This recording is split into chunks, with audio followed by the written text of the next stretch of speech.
Halo, assalamualaikum Dizzy Lovers dan teman-teman sekalian. Apa kabarnya kalian nih? Aku harap kalian itu semua baik-baik aja dan selalu dilindungi oleh Allah Subhanahu wa Ta'ala. Di video kali ini aku mau ngelanjutin tentang alur cerita di Riris Ertugrul episode 7 part 1. Tapi sebelum kita mulai videonya, jangan lupa di subscribe dulu ya guys. Ya, gak perlu lama-lama lagi, mari kita saksikan videonya.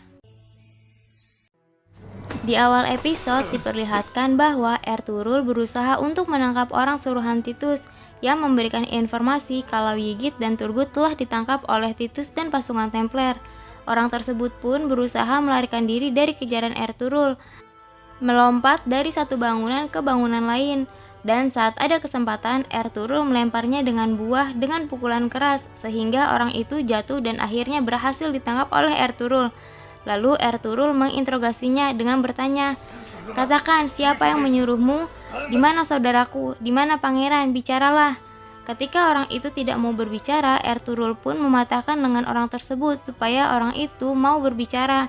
Tetapi dari arah yang tak terlihat, tiba-tiba sebuah panah melesat ke arah Ertugrul, dan Ertugrul pun berhasil menghindar dari anak panah itu. Ertugrul mencari ke arah anak panah itu berasal, tapi tidak terlihat ada seorang pun di sana. Ertugrul menghindar dari tempat itu, dan tak lama anak panah melesat ke arah orang tersebut sehingga orang itu pun mati. Sedangkan di tempat pemberhentian karavan yang membawa Sulamasya, Bozok yang sedang berusaha untuk memanah ke arah Sulamasya, ia pun menyerah karena terhalang oleh orang-orang yang mengelilingi Sulamasya. Akhirnya, ia pun memutuskan untuk menggunakan belatinya dan berlari ke arah Sulamasya. Sulamasya pun menyadari kedatangan Bozok. Ketika Bozok mulai mendekat, tiba-tiba anak panah menancap ke tubuhnya dan ia pun terjatuh tepat di depan Sulamasya. Dari kejauhan terlihat Kurdolu sedang memegang busur panah itu. Ternyata Kurdolulah yang menyelamatkan Sulamasya dari ancaman Bozok. Kurdolu pun menghampiri Sulamasya. Lalu Deli Demir bertanya pada Kurdolu, "Apa yang sedang kau lakukan di sini, Kurdolu?" Kurdolu menjawab, "Untuk keselamatan kepala suku kita, aku berkuda ke sini dengan sangat cepat. Syukurlah aku tiba tepat waktu." Sulamasya pun terharu dengan saudara-saudaranya itu. Lain dengan Haimeana yang tampak curiga dengan kedatangan Kurdolu. Ia pun bertanya pada Kurdolu, "Bagaimana kau tahu kalau kepala suku kita akan mengalami bahaya?" Kurdolu pun menjawab dengan cerita karangannya, "Haime, Bozok datang padaku sebelumnya menanyakan padaku tentang kematian ayahnya. Dia mendengar Gundoldu menyalahkanku saat pertemuan. Dia pikir aku yang membunuh ayahnya. Dia menodongkan pisau ke leherku. Tapi karena penderitaan atas kematian ayahnya, aku memaafkannya atas kekerasan yang dia perbuat. Tapi ketika Gundoldu berkata tenda kepala suku diserang pada malam hari, aku berkata dalam hati, siapa yang tahu apa yang mereka bisikan pada Bozok. Makanya aku tidak bisa diam, aku segera bergegas dan datang ke sini secepat yang aku bisa." Lalu Deli Demir bertanya pada Kurdolu, "Jadi apa yang akan kau lakukan sekarang? Apa kau akan ikut kami ke Aleppo?" Kurdolu pun menjawab, "Tidak, aku akan kembali. Sudah ada kau di samping syekh kita Deli Demir. Sampai jumpa di Aleppo." Lalu ia pun meninggalkan Sulamasya dan lainnya untuk kembali ke perkemahan. Lalu di suku Kai, Selcan dipanggil oleh Yai, seorang pembuat ramuan yang juga mengetahui rencana Kurdolu dan Selcan. Selcan yang tidak senang dipanggil olehnya pun bertanya, "Mengapa kamu memanggilku ke sini?" Lalu Yai itu berkata, "Aku tahu Kurdolu gagal membunuh Sulamasya, jadi jangan bersedih hati dulu Selcan. Tapi sebelum itu kau harus melewati beberapa masalah." Selcan yang tidak mengetahui maksudnya, ia pun bertanya, "Bahaya seperti apa?" Yai pun menjawab, "Wabah. Wabah akan segera menginfeksi seluruh perkemahan. Sangat perlu melindungimu dan keluargamu dari penyakit ini." Lalu Yai memberikan Selcan sebotol obat dan berkata, "Kau, suamimu, dan yang terpenting melindungi anakmu dari bencana ini." Selcan pun yang percaya dengan Yai pun tampak senang lalu pergi meninggalkan tenda tersebut. Yai pun tampak senang karena berhasil meyakinkan Selcan bahwa obat itu sebenarnya adalah racun untuk menggugurkan bayi yang berada di dalam kandungan Selcan. Dan di Aleppo, Ertugrul sedang duduk seorang diri merasa gelisah sambil menggenggam kampak milik Turgut dan kalung milik Pangeran Ygit. Lalu Numan, Bamsi, Doan dan juga Afsinbe menghampiri Ertugrul. Mereka pun menatap Ertugrul dengan cemas. Bamsi menyadari kampak milik Turgut, serta Numan menyadari kalung milik Gigit yang digenggam oleh Ertugrul. Bamsi bertanya pada Ertugrul, apa yang terjadi di sini? Lalu Ertugrul menyuruh mereka untuk duduk dan berkata, aku akan memberitahu kalian semua, tetapi kita memiliki masalah besar lainnya. Apa yang aku katakan ke Sahabetin pasti tidak sampai ke telinga Al-Aziz. Hari ini Al-Aziz setelah mengatakan perkemahan kita mengalami wabah, dia merobek piagam. Jadi sekarang kita tidak punya tanah untuk suku kita tuju. Sahabetin pasti telah ditipu oleh mata-mata Templar di istana. Kalau tidak, dia tidak akan meninggalkanku sendiri di istana. Lalu Afsin B bertanya pada Ertugrul, jadi apa rencanamu Ertugrul B? Lalu Ertugrul menjawab, kita harus tahu nasib Sahabetin. Atabe lah satu-satunya orang yang dapat menolong kita menemukan Turgut dan Nigit serta menyelesaikan masalah tanah kita. Kita tidak bisa meninggalkannya dalam belas kasih pasukan salib. Lalu Numan tampak sedih bahwa anaknya sedang berada di tangan pasukan Templar. Dan di istana, Laila, adik dari Sultan Al-Aziz bersama pengasuhnya sedang berada di dalam kamarnya. Laila yang terlihat khawatir berkata pada pengasuhnya, aku sangat khawatir dengan paman. Aku harap tidak terjadi sesuatu hal buruk padanya. Lalu pengasuh itu yang melihat kekhawatiran Laila pun berkata, jangan khawatir, aku telah mengirim pelayan. Insya Allah kita akan segera menerima kabar tentangnya. Lalu di sebuah penjara, Esma yang berpura-pura khawatir datang menemui Atabey. Lalu Atabey berkata, aku tidak melihat orang kafir itu di dekat kita. Aku tidak menyadari mereka akan membawa keponakanku dari telapak tanganku. Esma pun bertanya pada Atabey, siapa yang kau curigai tuan? Lalu Atabey menjawab, awalnya aku tidak menyadarinya, tetapi dia adalah Nasser. Melihat Esma yang tampak ketakutan, Atabey pun berusaha menguatkannya. Jangan takut Esma, jadilah berani, tidak ada orang lain selain kau yang dapat aku percaya di istana ini. Lalu Esma bertanya pada Atabey, apa yang bisa kulakukan untukmu tuan? Atabey pun memintanya untuk menemukan dan membawa seseorang untuk menemuinya, ialah Ertugrul. Lalu di sisi lain istana, Laila dan pengasuhnya sedang menunggu seorang pelayan untuk membawa kabar. Tak lama seorang pelayan itu pun datang memberikan informasi kepada pengasuh, lalu pergi meninggalkan ruangan. Laila dengan sangat khawatir bertanya pada pengasuh, apa dia membawa kabar tentang paman? Sebelum pengasuh itu memberitahu Laila yang sesungguhnya terjadi, ia pun menyuruh Laila untuk tenang, karena sesungguhnya Laila memiliki tubuh yang lemah. Laila pun berkata, aku sudah tenang bibi pengasuh, katakan padaku, apa paman baik-baik saja? Pengasuh itu memberitahu Laila bahwa Sahabetin ditangkap dan akan diadili. Laila pun bertanya padanya, siapa, mengapa mereka melakukannya? Bibi pengasuh pun menjawab, kakakmu, Emir Al-Aziz yang menangkap pamanmu. Laila yang tidak percaya dengan apa yang ia dengar merasa sangat sedih dan kecewa dengan kakaknya. Di sisi lain Aleppo, Afsin B bertemu dengan seorang kenalannya di sana. Ia berkata pada orang tersebut, dengarkan aku, sampaikan pada semua telinga di jalanan Aleppo, kita harus mengetahui nasib Atabey Sahabetin. Orang itu pun bersedia untuk menolong Afsin B. Dan di sisi Ertugrul, dia sedang menemani Halimah yang sedang dalam masa perawatan. Dengan kegelisahannya, Ertugrul melamun mengingat kejadian saat Halimah mengorbankan dirinya untuk menyelamatkan Ertugrul. Lalu tanpa disadarinya, Halimah terbangun dan memanggil Ertugrul sehingga Ertugrul tersadar dari lamunannya. Ertugrul pun menoleh sambil tersenyum ke arah Halimah dan berkata, bicaralah Sultana. Lalu Halimah berkata, jangan khawatirkan aku baik-baik saja.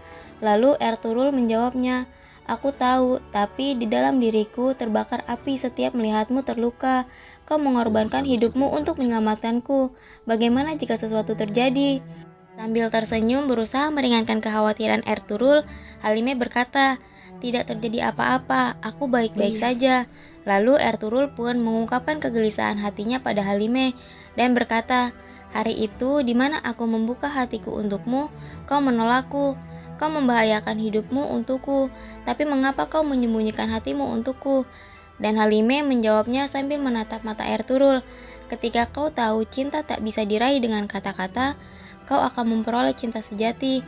Ertugrul yang mendengar itu pun tersenyum bahagia sambil menatap mata indah Halimah. Lalu Halimah yang juga mengkhawatirkan adiknya bertanya pada Ertugrul, Ertugrul, kau selalu memberitahuku kebenaran. Aku harap kali ini kau tidak menyembunyikan kebenaran dariku. Aku tahu keterlambatan mereka adalah pertanda tidak baik. Apa ada kabar dari Yigit dan Turgut, Ertugrul? Ertugrul yang mendengar pertanyaan itu tampak ragu untuk mengatakan kebenarannya, namun tetap ia mengatakan kebenaran itu pada Halime. Pasukan Templar menjadikan mereka tahanan. Lalu Halime yang mengetahui kebenaran itu pun membuatnya tambah khawatir dan sedih. Ia berusaha untuk bangun dari tempat tidurnya, namun tidak diperbolehkan oleh Ertugrul. Lalu dengan cemas dan sedih ia berkata pada Ertugrul, "Betapa takutnya dia saat ini. Ertugrul, aku mohon kepadamu, selamatkanlah Yigit." Ertugrul pun berjanji pada Halime bahwa ia akan membawa kembali adiknya. Ertugrul yang melihat keadaan Halime yang memburuk, ia pun pergi memanggil tabib untuk Halime. Lalu di kastil pasukan Templar, Isadora, adik dari Eleonora, datang menemui Petruccio. Petruccio pun menyambut kedatangan Isadora dengan berkata, "Isadora, keponakanku tersayang, kau akhirnya kesini." Isadora pun berkata, "Aku juga rindu padamu, Paman, tapi aku masih tidak melihat kakakku, Paman. Apa dia tidak merindukanku? Meskipun dalam surat dia selalu mendesakku untuk datang ke sini." Petruccio tiba-tiba berpura-pura bersedih di depan Isadora. Isadora yang melihat itu pun bertanya pada pamannya, "Di mana Eleonora, Paman?" Pak Petruccio berkata apapun, dari tatapan pamannya, Isadora mengerti apa yang terjadi pada kakaknya Eleonora. Lalu di Aleppo, Afsin Bey datang menemui Ertugrul. Ertugrul pun langsung bertanya pada Afsin Bey, bagaimana nasibnya? Afsin Bey pun menjawab, situasinya sangat buruk, Ertugrul. Sahabetin ditahan, dia di penjara Aleppo. Ertugrul tampak gelisah dan juga heran mengapa itu bisa terjadi. Lalu ia bertanya, apa yang mereka tuduhkan pada Atabey? Afsin Bey menjawab, dia tidak dituntut dengan sesuatu yang khusus saat ini, Ertugrul, tapi kemarin Nasir dan beberapa penjaga terlihat memindahkan sesuatu dari dalam istana sebagai perintah Al-Aziz.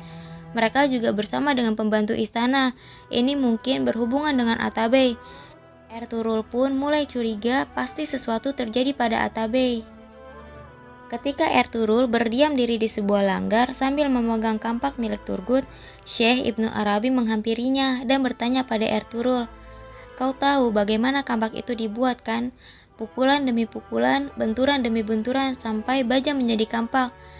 Jika bukan karena api, kampak yang kau miliki sekarang tidak berbeda dari batu di pegunungan. Dan Ertugrul, begitu juga denganmu. Apa kau tahu apa yang akan terjadi pada hidup ini jika kau belum pernah diuji?" Lalu Ertugrul yang tampak gelisah akhirnya mengungkapkan kegelisahannya pada Syekh Ibnu Arabi. "Ini bukan hanya sekadar ujian bagiku. Temanku, rekanku, keluargaku, suku yang mempercayaiku, Atabey yang ingin menolongku, mereka semua mendapat masalah karenaku. Itu semua membuat hatiku terluka." Lalu Syekh Ibnu Arabi pun memberinya sebuah nasihat. "Hidup ibarat sekolah, nak. Semua orang adalah murid dan satu-satunya guru adalah Allah. Dia menunjukkan sifat-sifatnya dan menguji kita. Tapi penyesalan dan anugerah, rahmat dan bencana datangnya dari Dia. Semua orang menjalani ujiannya sendiri. Kau harus menjalani ujian dengan sabar, barulah kau akan menjadi pejuang terbaik, pahlawan terhebat."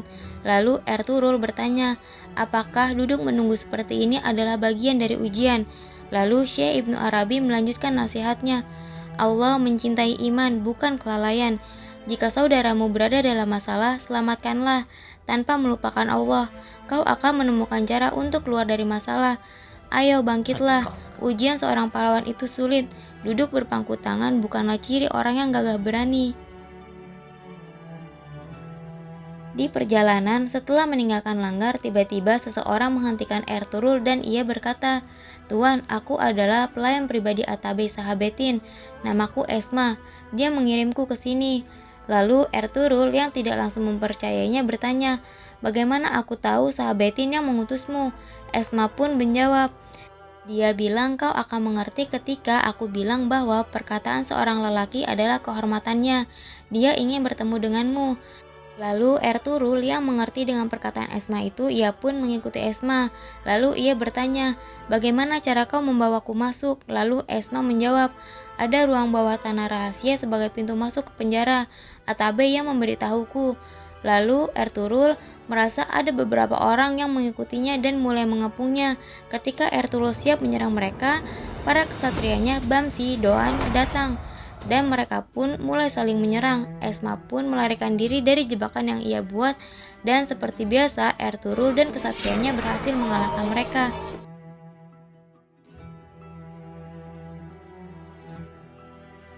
Dan di perkemahan suku Kai, Selcan sedang mempersiapkan makan malam untuk dirinya dan Gundoldu.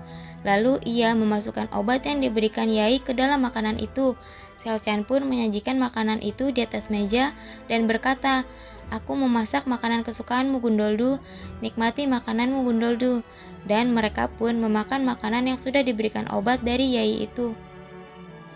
Lalu di Langgar, Ertugrul bersama kesatrianya dan juga Afsin Bey sedang berkumpul membicarakan serangan tadi, yang mana ternyata serangan itu adalah hal yang sudah diperkirakan oleh Ertugrul, dan ia sudah mempersiapkan diri sebelum hal itu terjadi.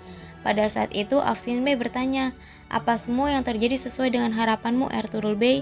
Ertugrul pun menjawab, "Ya benar, pemburu menjadi mangsa.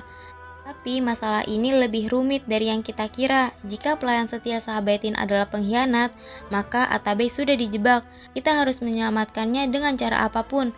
Lalu Ertugrul memberikan kode kepada Bamsi dan Doan untuk meninggalkan ruangan. Ia ingin berbicara berdua dengan Afsin Bey. Ketika mereka keluar, Afsin Bey berkata, "Aku akan pergi sebentar Ertugrul Bey." Lalu Afsin Bey menyuruh Ertugrul untuk pergi menemui orang Turki penjual permadani di pasar. Namanya Aymutluk, dia akan menolongmu dalam semua hal, dan Ertugrul pun menyetujui permintaan Afsin Bey. Lalu Ertugrul menyendiri sambil melihat pemandangan kota Aleppo dengan kegelisahannya. Lalu ia mengingat kejadian demi kejadian yang ia lalui, mulai dari perselisihannya dengan kakaknya karena ia membawa Halimah dan keluarganya ke perkemahan, sehingga mereka mendapatkan masalah dari Karatoygar. Lalu ketika Sultan Al-Aziz membatalkan perjanjian tanah baru dengan suku Kai, dan ketika ia mengetahui Turgut dan Pangeran Yigit ditangkap oleh pasukan Templar, dan juga ketika ia menyatakan perasaannya pada Halimah dan Halimah mengorbankan hidupnya untuk Ertugrul, ia pun berserah atas kegelisahannya pada Allah dan berdoa, "Ya Allah yang menciptakan langit dan bumi, aku berserah kepadamu. Tujuanku adalah mengikuti jalan yang benar. Kaulah pemilik segalanya di dunia ini. Tunjukkanlah jalan yang benar. Keinginanku bukanlah tahta, mahkota maupun harta benda. Niatku adalah mengagungkan namamu di setiap jalan yang aku lalui. Tujuanku mengayunkan pedangku adalah untuk menegakkan keadilan. Jika hati dan pikiranku menyimpang dari tujuanku, tolong aku ke jalan yang benar. Ya Allah, jangan biarkan hatiku tersesat di jalan yang mengagungkan namamu ini. Jauhkan godaan syaitan dariku. Jangan biarkan aku tunduk pada selain dirimu. Takdirkan aku dan keturunanku untuk berjuang di jalanmu dan berjihad untukmu ya Allah." Begitulah isi doa Ertugrul pada Tuhannya. Gimana teman-teman Dizzy Lovers videonya? Aku harap kalian suka ya. Tapi jangan lupa buat like, comment, subscribe, dan juga share. Thank you. Wassalamualaikum.